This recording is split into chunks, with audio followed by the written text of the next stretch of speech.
സാറേ, എടാ സുഹൈലെ, കഴിഞ്ഞ തവണ നിന്നോട് ഞാൻ പറഞ്ഞിട്ട് എന്റെ പിന്നാലെ വരുന്നത് എവിടെയെങ്കിലും ചെന്നത് 10 മണിക്കുമ്പോഴേക്കും അപ്പ കയറി വന്നോളും.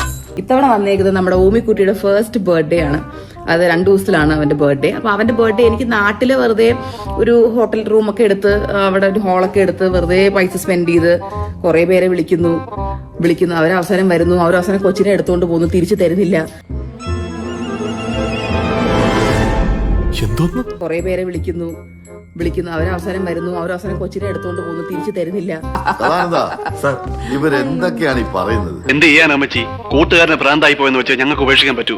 അമ്മച്ചി ആക്ച്വലി ഞാൻ കൊച്ചിനെ എടുത്തോണ്ട് പോയിട്ട് തിരിച്ചു തരുന്നില്ലെന്നോ?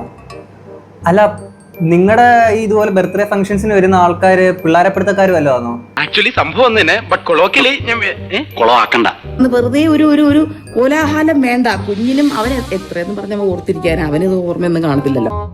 അത് ശരിയാണ്. പിന്നെ ഈ ഒരു പ്രായത്തിൽ മലേഷ്യയില് ബർത്ത്ഡേക്ക് ട്രിപ്പ് കൊണ്ടുപോയിരിക്കുന്ന സാധനത്തെ പറ്റിയിട്ട് തീർച്ചയായിട്ടും അവർ കുഞ്ഞിനെ ഓർമ്മയുള്ളതായിരിക്കും.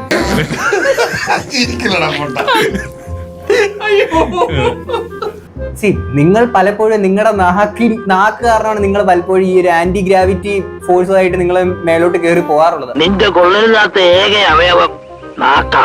കൈവിട്ട ആയുധം, വാവിട്ട വാക്ക്, രണ്ടും തിരിച്ചെടുക്കാനാവില്ല.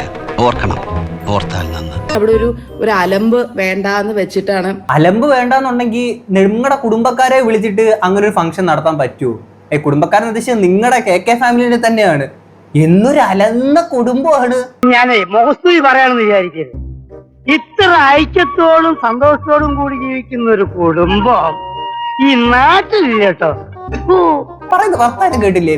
ആൾക്കാർ നിങ്ങളുടെ കുഞ്ഞിന്റെ ഒരു ബർത്ത്ഡേ സെലിബ്രേഷൻ ആൾക്കാരൊക്കെ വരുന്നത് അലമ്പ. ഈ പണവും പത്രാസും വരുമ്പോ ചിലവന്മാർക്ക് അഹങ്കാരം കൊണ്ട് കണ്ണിന് തിമിരം വരും. ഞാൻ ആലോചിക്കുന്നത് ഇവരുടെ ഈ ഒരു ഫംഗ്ഷൻ ഒക്കെ പോകുന്ന ആൾക്കാരുടെ കാര്യമാണ്. ഇവരൊന്ന് ഇൻവൈറ്റ് ചെയ്ത് പോവാണെങ്കിൽ നിങ്ങൾ ആലോചിച്ചോ, ഇന്നല്ലെങ്കിൽ നാളെ ഇവർ ഏതെങ്കിലും പരിപാടിക്ക് വിളിക്കുമ്പോഴത്തേക്കിന് അവരൊക്കെ എന്നിട്ട് അലമ്പ് പരിപാടി എന്തോ അലമ്പുണ്ടാക്കാൻ വന്നിരിക്കുക. അതെ, എടു തന്ത്രപരമായിട്ട് അവനെ അവിടുന്ന് മാറ്റ്.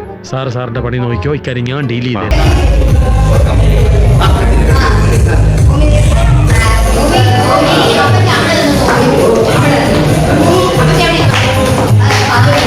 അപ്പച്ചി ആ ഒരു ഫ്രെയിമിൽ നിന്ന് അഹനയ്ക്ക് മാറ്റണം. അതിനു വേണ്ടി കളിച്ച ഒരു പരിപാടി. ഓ, നിന്റെ ബുദ്ധി വിമാനമാണല്ലോ. വിമാനമല്ല, റോക്കറ്റ്.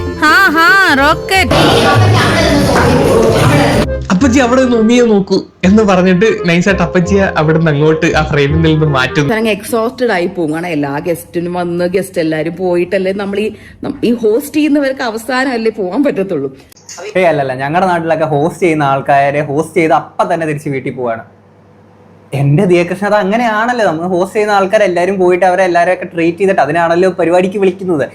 എനിക്കിതൊന്നും കണ്ടുക്കാൻ പറ്റില്ല, ഞാൻ പോണേണ്.